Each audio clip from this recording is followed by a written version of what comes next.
अस्सलाम वालेकुम dear students, my name is Tariq Ahmad. I hope कि आप सब ठीक होंगे, मस्त होंगे, पढ़ाई मस्त तरीके से चल रही होगी। मैं भी ठीक हूँ।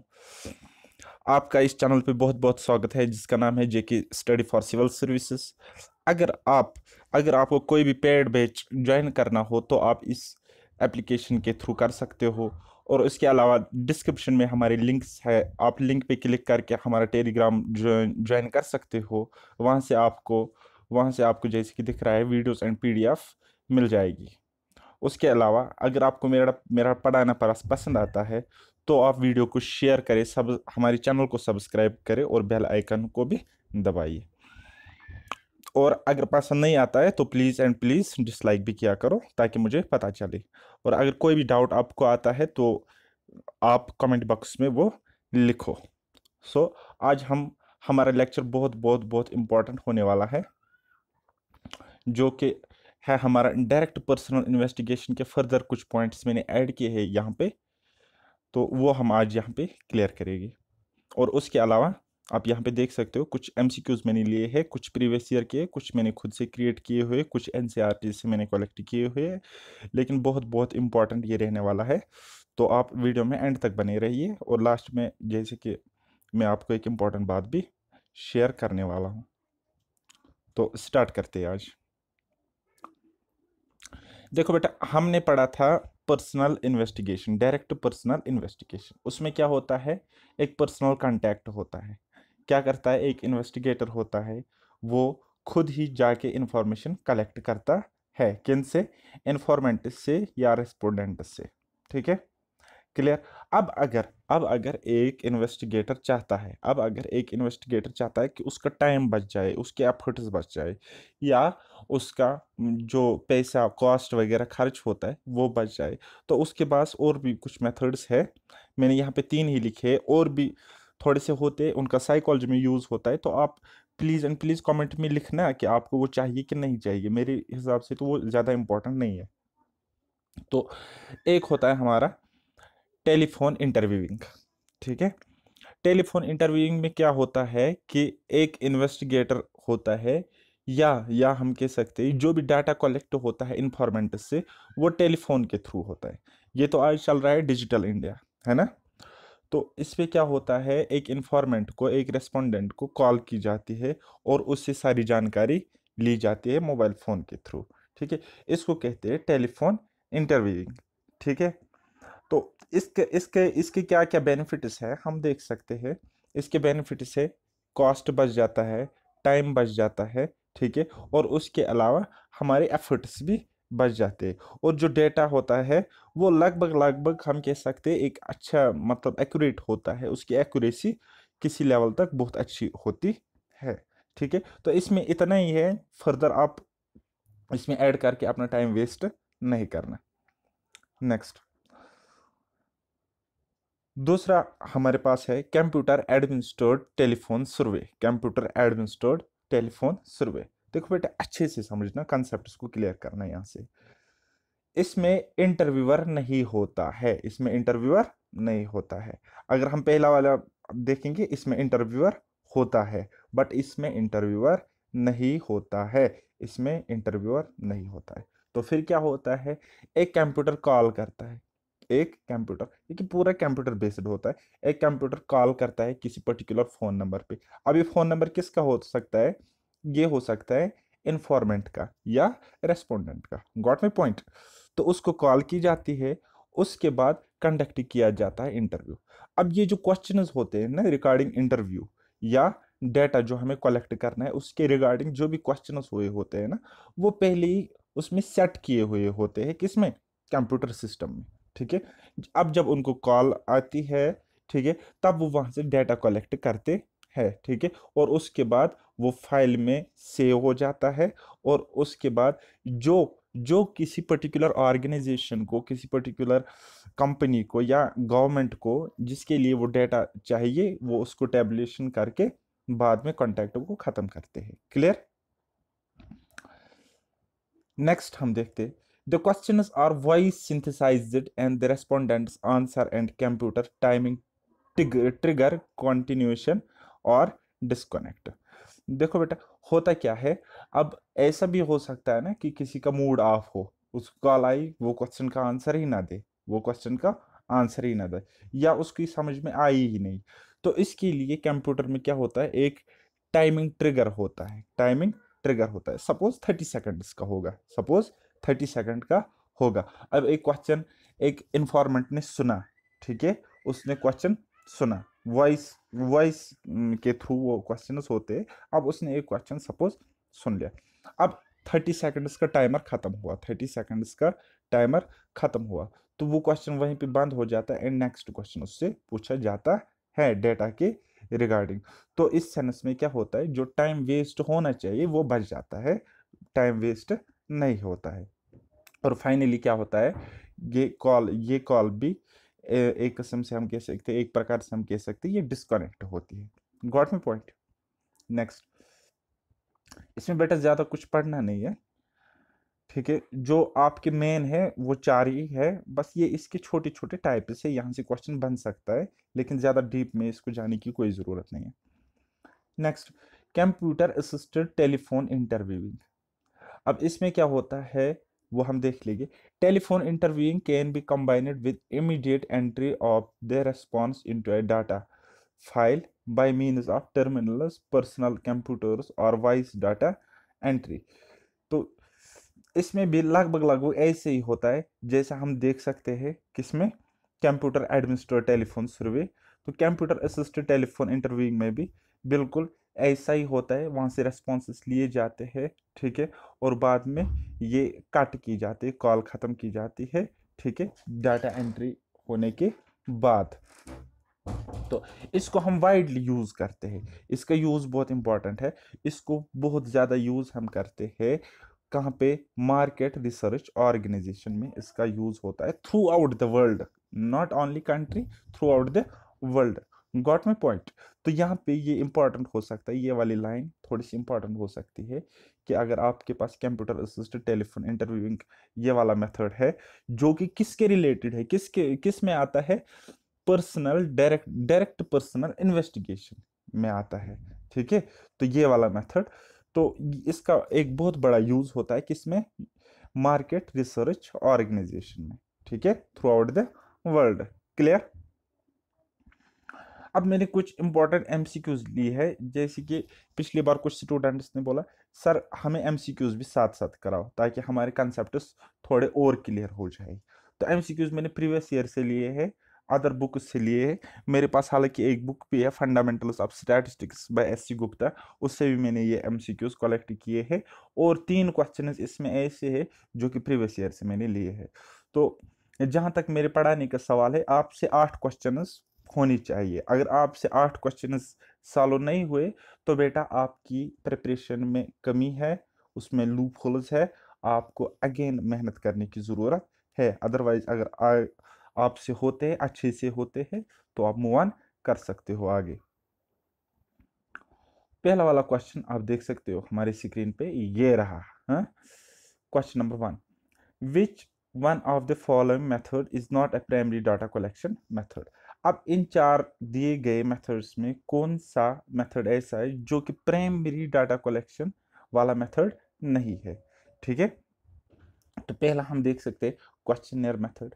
क्वेश्चनर मेथड क्या होता है, डाटा क्वेश्चनर सेट किया जाता है, उसमें बहुत सारे क्वेश्चंस होते हैं, ठीक है, उसको सेट किया जाता है, वो इन्फॉर्मेंट्स के पास भेजा जाता है, वो वहाँ से रेस्पॉन्स देता है। यानी कि हम कह सकते हैं कि जो जो डेटा हमें मिलता है वो हमें मिलता है कहाँ से, सोर्स ऑफ ऑरिजिन से, सोर्स ऑफ ऑरिजिन से। और मैंने बेटा आपको कहा था सोर्स ऑफ ऑरिजिन मतलब क्या होता है, प्राइमरी डाटा, ठीक है। तो यहाँ पे ये हट जाएगा, यहाँ पे ये ऑप्शन ए हट जाएगा। बी का देखते हैं, डेटा फ्रॉम पब्लिश्ड सोर्सेस। हाँ, ये डाटा सेकेंडरी डाटा हो सकता है, क्योंकि सेकेंडरी डाटा पब्लिश्ड और अनपब्लिश्ड सोर्सेस से हम लेते हैं। तो इस केस में ये बी पार्ट हमारा करेक्ट आंसर है। तीसरा भी हम देखते हैं, सी पार्ट, जो कि हमारे पास है तीसरा option, local correspondent method. Local correspondent method, ये तो वही हुआ ना कि एक विटनेस है हमारे पास, उससे हम डाटा ले लेंगे किसी चीज़ के बारे में, ठीक है, तो ये भी हमारा गलत आंसर होता है, क्योंकि ये है प्राइमरी डाटा मेथड। ठीक है, primary data collection method. Next, indirect investigation. Indirect investigation मतलब हुआ, अगर आपको किसी पर्टिकुलर शख्स का डाटा चाहिए, आप उससे नहीं लेते हो बल्कि किसी दूसरे शख्स से लेते हो, तो इसको कहते हैं इनडायरेक्ट इन्वेस्टिगेशन। लेकिन जो आपको डाटा मिलेगा वो भी सोर्स ऑफ ऑरिजिन से मिलेगा, तो उस केस में ये भी हमारे लिए प्राइमरी डाटा होता है, तो ये हमारा करेक्ट आंसर नहीं हो सकता है। तो इसी तरह से आपको ये अप्रोच सीखना है कि किस तरह से हम ऑप्शंस को एलिमिनेट करें, क्या चीज़ें हमारे दिमाग में चलती रहनी चाहिए उस टाइम जब हम क्वेश्चन को अटेम्प्ट करेंगे, तब जाके आप ये सॉल्व करोगे। आई होप कि पहले वाले क्वेश्चन को का आंसर हर किसी ने दिया होगा। अब दूसरे वाले का ट्राई करो। दूसरा वाला क्वेश्चन, इस पे फोकस करो, देखो क्या बोल रहा है। A schedule in the context of data collection refers to, ये आपको मैंने अभी नहीं पढ़ाया है, तो आपसे अगर ये क्वेश्चन नहीं होता है तो कोई बात नहीं, फिर भी हम यहाँ पे इसको सॉल्व करने की कोशिश करेंगे। कहता है एक शेड्यूल जो होता है डाटा कलेक्शन के टाइम, वो किस चीज को रेफर करता है, यानी कि उसका एग्जैक्ट मीनिंग क्या है, उसका एग्जैक्ट मतलब क्या है। Got my point. पहला वाला है questionnaire used by the investigator. Questionnaire जो इन्वेस्टिगेटर यूज करता है, कहता है कि वही एक शेड्यूल होता है। नहीं, वो शेड्यूल नहीं होता है। अभी आप देखोगे क्यों नहीं होता है। सेकेंडरी डाटा, ये तो सेकेंडरी डाटा तो नहीं हो सकता है क्योंकि ये प्राइमरी डाटा है। एक मिनट, हाँ, questionnaire used by the investigator, जो क्वेश्चनियर इन्वेस्टिगेटर यूज करता है वो उससे प्राइमरी डाटा हासिल करता है, तो वो तो शेड्यूल भी एक प्राइमरी डाटा ही होता है, लेकिन ये शेड्यूल में नहीं आता है। सेकेंडरी डाटा ये तो नहीं हो सकता है, बिल्कुल ही नहीं हो सकता। Instrument used in enumeration method, इस केस में हमारा ये वाला option correct answer. Next, question number 3, which one is not correct in questionnaire method. Questionnaire method में कौन सा करेक्ट नहीं है, या हम कह सकते हैं which one is incorrect in questionnaire method. ठीक है, तो इसको हम देख लेंगे। Vast coverage in less time, vast coverage in less time कहता है बहुत सा एरिया हम कम टाइम में कवर कर सकते हैं, किससे, क्वेश्चनर मेथड से। क्या ये सही है? हाँ, बिल्कुल सही है। ठीक है, can be adopted to any respondent, can be adopted to any respondent, इसके लिए आप खुद सोचो, तीसरा मैं तब तक बताता हूँ। रेस्पोंडेंट रेट में बी लो, रेस्पोंडेंट में रेट में बी लो, हाँ, जो इसमें रेस्पोंडेंट होंगे, जो हमारे इन्फॉर्मेंट होंगे, उनका रेस्पॉन्स देने का रेट जो है ना, मतलब स्पीड, टाइम, वो लो हो सकता है। वो मतलब इस चीज को इग्नोर कर सकते हैं। तिम दबन मतलब त्रुयुकुन त्रहन सितन, अच्छा ठीक, ऐसा वो कहेंगे कि छोड़ो भाई, हमें नहीं देना है रेस्पॉन्स, तो मतलब रेस्पॉन्स रेट कम हो सकती है। बोथ ए एंड सी का अब कोई चांस ही नहीं है, तो ये भी हट गया, ये भी हट गया, ये भी हट के ही था, क्योंकि हमें इनकरेक्ट बोलना है। अब इनकरेक्ट कौन सा है यहाँ पे, can be adopted to any respondent, can be adopted to any respondent. क्या हर कोई रेस्पोंडेंट इसको अडॉप्ट कर सकता है? क्या हर कोई रेस्पोंडेंट इसका रेस्पॉन्स दे सकते हैं? नहीं, बल्कि हम देख सकते हैं हमारी सोसाइटी में कुछ लोग इलिटरेट होते हैं, कुछ लोग इलिटरेट होते हैं, हो सकता है उनको वो क्वेश्चन समझ नहीं आए। ठीक है, तो यानी कि एनी रेस्पोंडेंट उसको अडॉप्ट नहीं कर सकता, या हर कोई रेस्पोंडेंट उसको अडॉप्ट नहीं कर सकता है। तो इस केस में हमारा answer B part, B option हो जाएगा। क्लियर? नेक्स्ट, क्वेश्चन नंबर 4 है हमारे पास। When the researcher use the data of an agency then the data is called. जब एक रिसर्चर, सपोज मैं एक रिसर्चर हूँ, मैं एक रिसर्चर हूँ, अब मैंने डाटा कलेक्ट किया, अब मैंने डाटा कलेक्ट किया, अब मैंने डाटा कलेक्ट लोगों से नहीं किया, बल्कि मैंने इंडिया की किसी वेबसाइट से उठाया, इंडिया की किसी वेबसाइट से उठाया, या किसी एजेंसी से लिया। ठीक है, तो ये हो गया एजेंसी का वो ऑफिसर, मैं गया यहाँ पे, मैंने डाटा लाया और मैंने उस पर रिसर्च करी, मैंने उस पर रिसर्च करी। अब वो डाटा क्या होता है, वो डेटा क्या होता है, उस डेटा को हम क्या कहेंगे? क्या प्राइमरी डाटा है? क्या वो एक प्राइमरी डाटा है? बिल्कुल नहीं है, क्योंकि प्राइमरी डाटा कहाँ से हम हासिल करते हैं, सोर्स ऑफ ऑरिजिन से हम हासिल करते, तो ये ऑप्शन हट गया। क्वालिटेटिव डाटा, क्या ये क्वालिटी को दिखाता है? क्या ये क्वालिटेटिव डाटा है? नहीं है, बिल्कुल नहीं है। ठीक है, दो ऑप्शन हट गए, मर गए। Both A and B, D option अगर आप देखोगे, बोथ ए एंड बी, अब ये नहीं है, ये नहीं है, तो ये तो बिल्कुल कोई स्कोप ही नहीं है इसका। अच्छा, क्या ये एक सेकेंडरी डाटा है? बिल्कुल, ये एक सेकेंडरी डाटा है। जैसे कि सेकेंडरी डाटा की डेफिनेशन मैंने आपको बताई थी, कि मैंने बताया था सेकेंडरी डाटा वो डाटा होता है, सेकेंडरी डाटा वो डाटा होता है जो ऑलरेडी किसी अदर पर्सन ने कलेक्ट किया हुआ हो किसी दूसरे पर्पस के लिए। उसको जब हम लेते हैं, यानी कि सेकंड हैंड डाटा, उसको जब हम लेते हैं किसी कंपनी से, किसी ऑर्गेनाइजेशन से, किसी एजेंसी से, तो वो हो जाता है सेकेंडरी डाटा। तो इस केस में हमारे पास ये जो ऑप्शन सी है, ये हमारे पास करेक्ट आंसर हो जाएगा। Clear? Next, question number 5। Question number 5 हमारे पास है, there are dash dash methods of collecting data. Data को कलेक्ट करने के लिए कितने मेथड्स होते हैं? यहाँ पे एक चीज ऐड करना है इसको, there are dash dash methods of collecting primary data, है ना, प्राइमरी डाटा है यहाँ पे, मुझे लिखना भूल गया है, सॉरी। तो प्राइमरी डाटा कलेक्ट करने के लिए कितने मेथड्स है? अब आपने देखा होगा कि टीचर्स बताते इतने सारे इतने सारे इतने सारे, या कोई और बताता है, वो तो बस इनको बस सब डिवाइड किया है, सब डिवीजन है। ठीक है, जो डायरेक्ट पर्सनल इन्वेस्टिगेशन है, अब उसको फर्दर डिवाइड किया कर सकते हैं हम 10-12 मेथड्स में, वो तो इसका सब डिवीजन है। लेकिन मेन मेन हमारे लिए कितने हैं? 4 है। कितने हैं? 4 है। तो इस केस में आपका ऑप्शन बी करेक्ट आंसर हो जाएगा। नेक्स्ट क्वेश्चन देख लेते हैं। अब ये डिटो एग्जाम का आया हुआ क्वेश्चन है, एसएससी 2018, जो कि जूनियर स्टैटिस्टिकल ऑफिसर एक सेपरेट पोस्ट होती है वहां पे, उसके उसके स्टैटिस्टिक्स वाले पेपर में ये क्वेश्चन आया हुआ था। तो मोस्ट ज्यादातर चांसेस ऐसे होते हैं कि जेकेएसएसबी आपके क्वेश्चंस ऐसे ही सेट करेगा। देखो क्वेश्चन क्या है हमारे पास, which of the following statement is primary data? कौन सा स्टेटमेंट हमारे पास है जिसको हम प्राइमरी डाटा कहते हैं? प्राइमरी डाटा जिसको हम कहते हैं, एक हो गया estimate of personal income taken from RBI.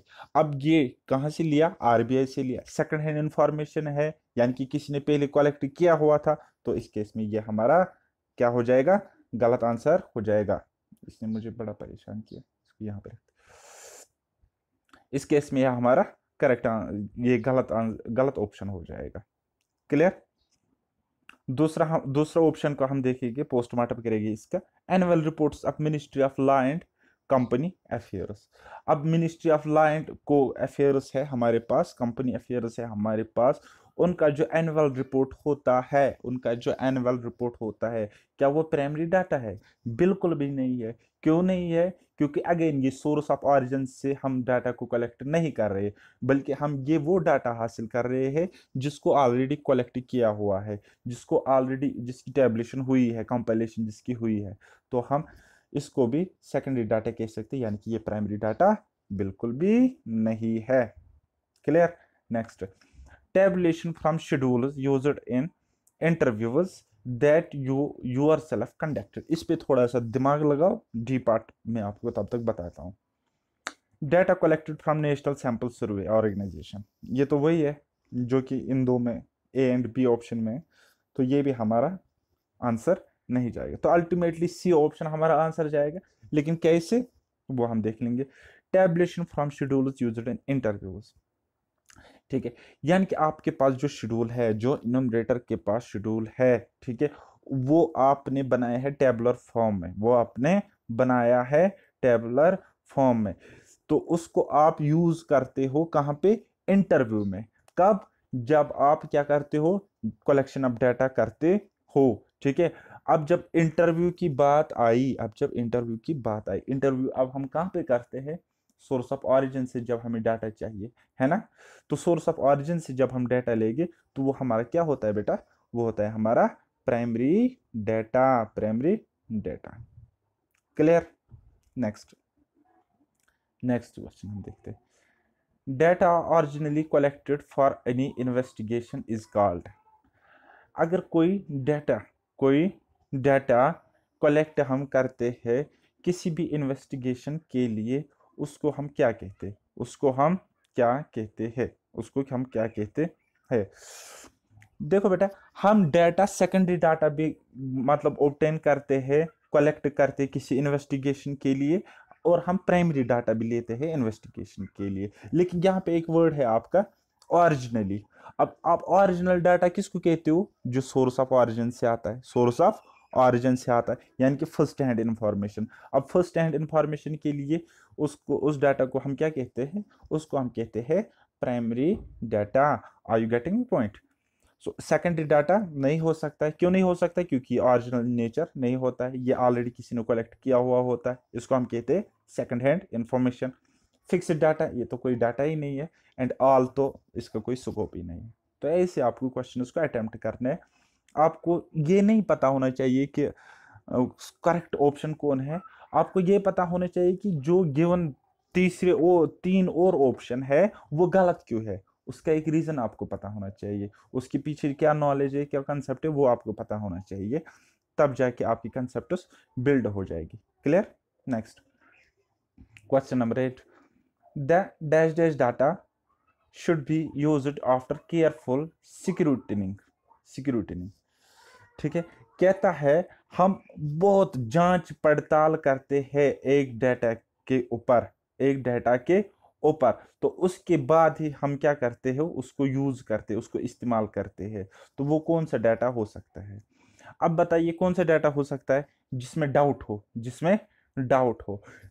जिसमें हो, तो मतलब जिसमें मैनिपुलेशन हो या मैनिपुलेशन के चांसेस बनते हो, जिसको हम ऐसे कह सकते हैं कि जो ओरिजिनल इन नेचर नहीं हो, यानी कि जिसको हम ये एक कयास लगा सकते हैं कि इसमें किसी ने उलटफेर की हो। तो वो डाटा कौन सा हो सकता है?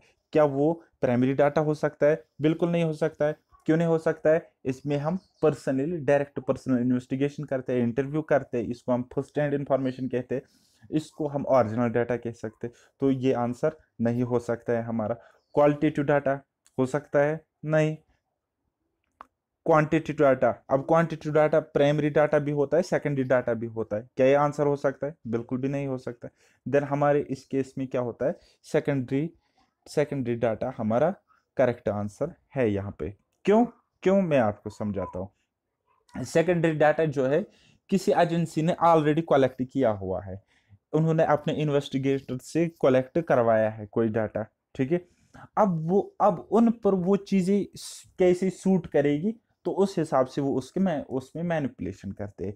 जैसे कि आप देख सकते हो, पिछली बार न्यूज में था कि वो कांग्रेस के नेता बोल रहे थे ये जो बीजेपी के लोग हैं ये एक गलत जीडीपी दिखा रहे हैं।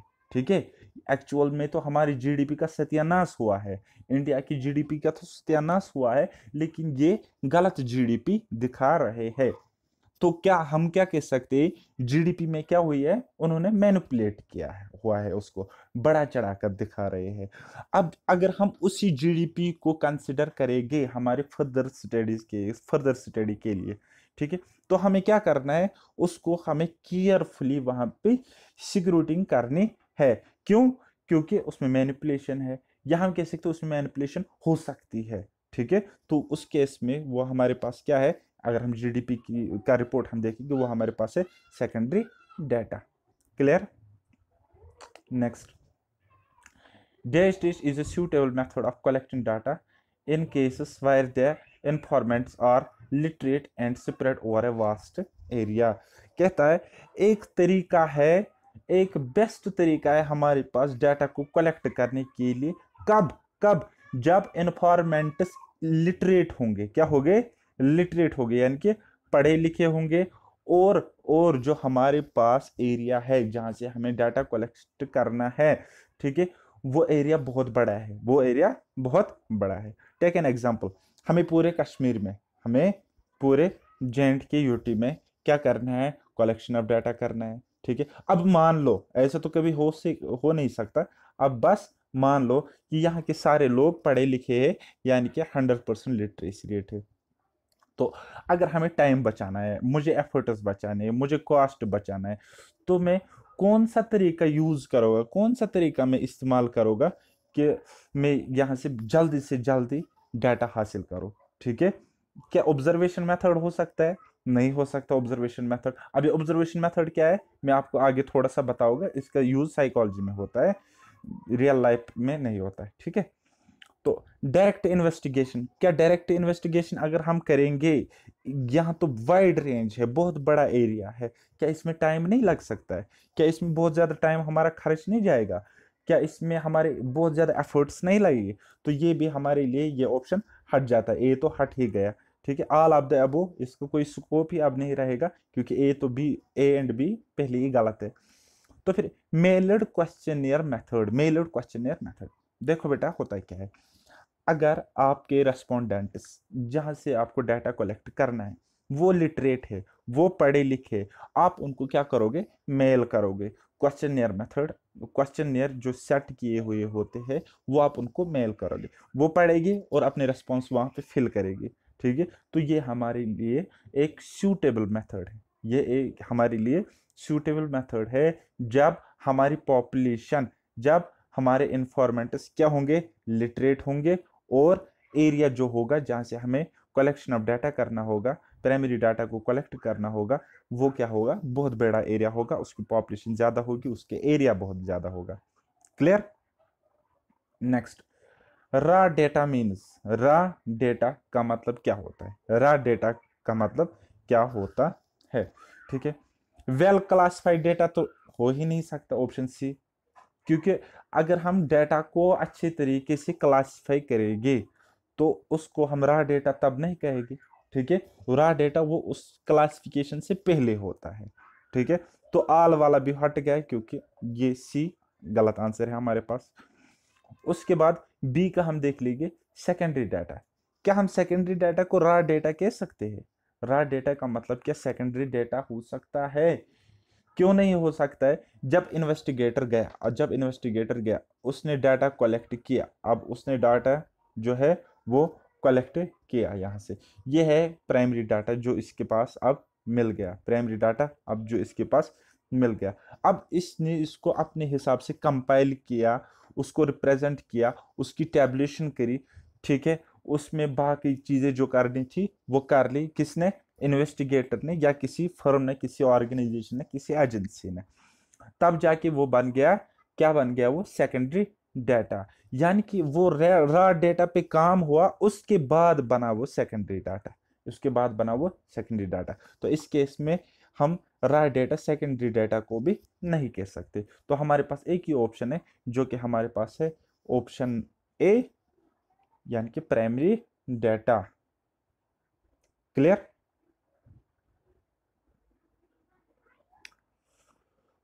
तो उसके बाद ये रही इसके आंसर की, आप यहाँ से चेक कर सकते हो, लेकिन आपको इसी तरह से एमसीक्यूज को सॉल्व करना है। आपको खाली ये नहीं देखना है कि करेक्ट ऑप्शन क्या है, करेक्ट आंसर क्या है, बल्कि आपको देखने हैं जो आपके अदर ऑप्शंस है वो इनकरेक्ट क्यों है, वो गलत क्यों है।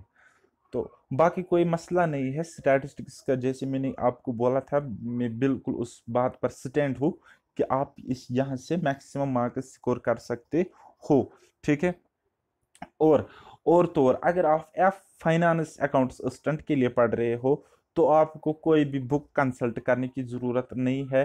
फिर भी अगर आपको लगता है तो मैं आपके कुछ टॉपिक्स के लिए मैं आपको बताऊंगा कौन एनसीईआरटी फॉलो करनी है। वैसे दो एनसीईआरटीज हमारे मार्केट में मिलती है, मार्केट से नहीं, आप उनको डाउनलोड कर सकते हो। एक है तमिलनाडु बोर्ड की एनसीईआरटी, दूसरी है हमारी सीबीएसई की एनसीईआरटी। उसके अलावा एक बुक है इकोनॉमिक्स की है, हालांकि उसमें स्टैटिस्टिक्स है, क्लास 11th की, by T R Jain and V K, और उसकी हार्ड कॉपी आप परचेज कर सकते हो, वहां से आप थ्योरी के कंसेप्ट समझ सकते हो। बाकी रहा कैलकुलेशन वाला पार्ट, वो मैं आपको खुद कराऊंगा, क्योंकि मुझे पता है कैलकुलेशन वाले पार्ट को आपको, अगर आप नॉन स्टैटिस बैकग्राउंड से हो तो आपको बहुत टाइम लगने वाला है, आपका टाइम वेस्ट हो जाएगा। और रही बात जेएसए वालों की, उनको मैं PDF time to time provide करूँगा।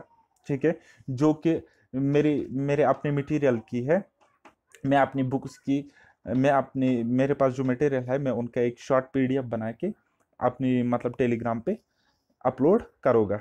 अब आपको हो सकता है आपकी ये क्वेरी हो कि सर हमें स्टैटिस्टिक्स का पीडीएफ नहीं मिल रहा है, तो आई डोंट नो कि हमारे टेक्निकल टीम क्यों नहीं वहाँ पे अपलोड कर रही। सो उसका भी मसला में सॉर्ट आउट करा होगा। तो बाकी इतना मोर देन सफिशिएंट है, कुछ भी करने की ज़रूरत नहीं है, ठीक है। तो लेकिन हाँ, जिस भी टॉपिक को आप पढ़ो, आप उसकी डेप्थ नॉलेज को देखो, आप उसको लॉजिकली समझो, आप अपने कंसेप्ट पे कमांड करो, ठीक है। बाकी ये हो जाएगी, इसमें ज़्यादा कुछ पढ़ने की ज़रूरत ही नहीं है। आई डोंट थिंक आपको ज़्यादा इसमें टेंशन लेने की ज़रूरत है, प्रोवाइडेड कि आपको सही अप्रोच पता होना चाहिए। बाकी आप लगे रहिए, मेहनत करते रहिए, ये आधा आधा घंटा आप मेरे साथ देते रहिए, कोई डाउट नहीं आएगा। और अगर आपका डाउट आता है तो प्लीज़ और प्लीज़ यूट्यूब के कमेंट बॉक्स में ज़रूर लिखिए, ठीक है। तो मैं आपको उस डाउट का आंसर नेक्स्ट लेक्चर में देता रहूँगा।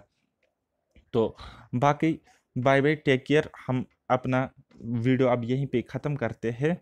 सो अल्लाह हाफिज़, मेहनत करते रहिए, और मेरी एक जो चैनल है पैराडाइज एजुकेशन हब, उसको भी सब्सक्राइब करते रहिए। अल्लाह हाफिज़।